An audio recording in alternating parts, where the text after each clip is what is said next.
you know. They have more population in the south than the other part of the south. But yet, most of the country is being controlled mostly in the southwest because the southwest is more stable. But instead of us to be, coming together, strategizing and building assets in that region so that we can all progress, but we just are disorganized all the time. We can't even hear each other.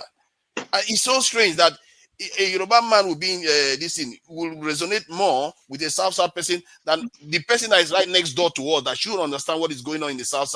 When Ovie said there has not been any major construction in that region, many of you, when he was saying it, don't even know whether there was any. If not because James said it, that alone should be jogging your mind that, okay, why is Ovie saying this? Because he must have felt that this is Nigeria and we have been diminished by it. Remember, Ovie is from a great kingdom, that's the Edo kingdom, that was very, very powerful when there was no real Nigeria as we know it today. Now they are like a backwater that barely have any development in those regions. So when somebody says they want to build that coastal highway, which is not even because somebody had a good intention to do it, it's because of Africa is looking to do something like that, where they will link countries up. Then you hear some people, like even Peter Obi of all people should understand the reason why they are doing it. He say, oh, why are you using it for that? Use it for this okay thing. You have 1 more minute. Yes, thank you. Why using it for that? Use it for fixing the roads that are there, which is a valid argument.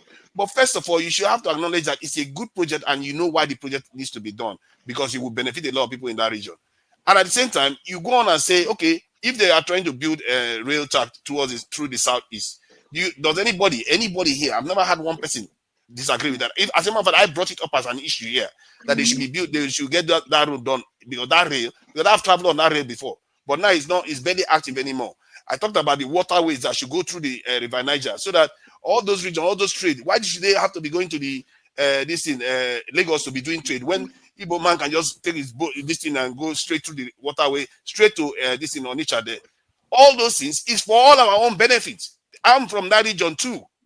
Why is it that everything has to be going to Lagos? And I think I also said it just now that this Tinubu government, the way it is behaving, is also acting the same way. Okay, that is why Northerners are turning against him too. See, my point is that I've seen tribalism in many African countries, and the way we behave sometimes, and you see the structure of the country is so polarized because of tribalism.